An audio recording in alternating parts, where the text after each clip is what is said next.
Hello, today our group would like to present our topic. So before I start my presentation, I would like to introduce our group member. First is Muhammad Ridwan bin Oman. Second is Muhammad Zuhafizi bin Maktar. And then the last one is Muhammad Hakim bin Saiful Azizi. So let's go to the introduction. First introduction about background. Heavy vehicles are critical for Malaysia's logistic, public transport and construction industry. However, they contribute significantly to road accidents due to size, weight and operational challenges. This is a figure about accident involving a heavy vehicle. And then we go to problem statement. Malaysia records thousands of accidents annually involving buses, trailer, and lorry, often leading to fatalities, property damage, and economic losses. Next is objective: to propose a structured risk management program that identifies hazard, assesses risk, and implement control measures to reduce accident and improve road safety.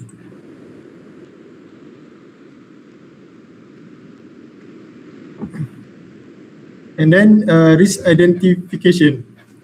Driver-related risk, fatigue, speeding, distract driving, lack of training.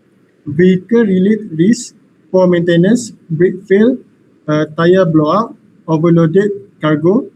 Road infrastructure risk, narrow lane, poor signage, inadequate lighting, weak bridge. Environmental risk, heavy rain, flooding has reduced visibility. Operational risk, scheduling pressure, non-driver hour, poor fleet management. And the last one, human factors, reckless behavior of the other road user, pedestrian cruising near highway. Risk assessment. This figure about risk metric in about heavy vehicle. So this one show about severity, minor, moderate, major, severe, and catastrophic. The risk metric for heavy vehicles show how likely something is to happen and how bad it will be if it does. We look at each problem to see where it fit in the metric so we can figure out what to do. So we go to risk control measure. Risk control measures, there's four. One, engineering controls. Mandatory installation of speed limiters, GPS tracking, and advanced braking system. Number two, administrative controls. Strict scheduling policies, reference periods, fleet inspection routines. Third, training and awareness. Defensive driving courses, hazard perception training, public awareness campaigns. Infrastructure improvements, wider lane, dedicated heavy vehicle routes, better signage and lighting. And fourth, emergency responses, rapid accident response team, highway patrols, medical facilities near highways.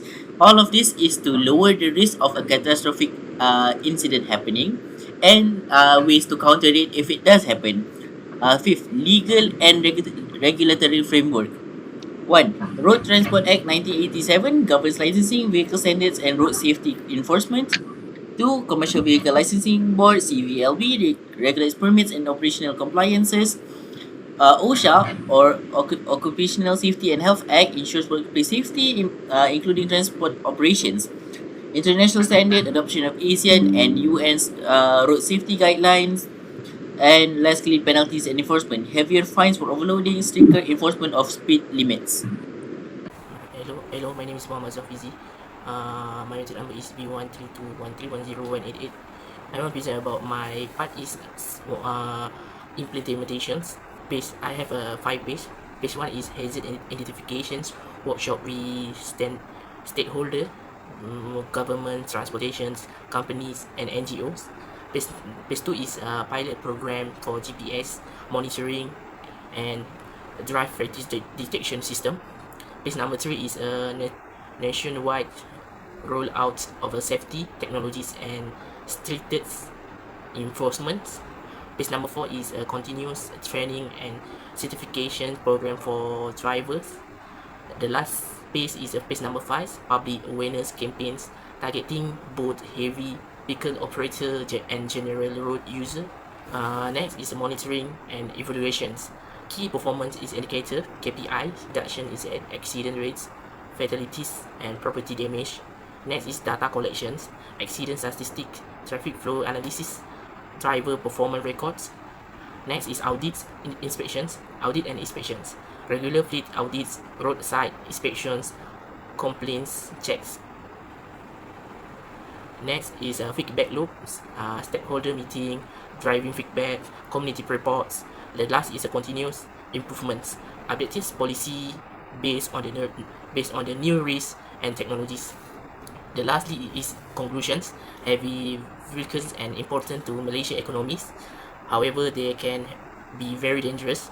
We need to do something about this. A good plan to manage the risk of vehicle can help reduce the number of accidents. This plan should include figuring out what the risks are, looking at how bad they can be, finding way to control them, making sure we follow the law, putting the plan into action, and keeping an eyes on things. If we do all this, we can save lives. People will feel more safe on the road. For this to work in the run, the governments, people who run transport companies, and the public all need to work together on this issue of heavy vehicle.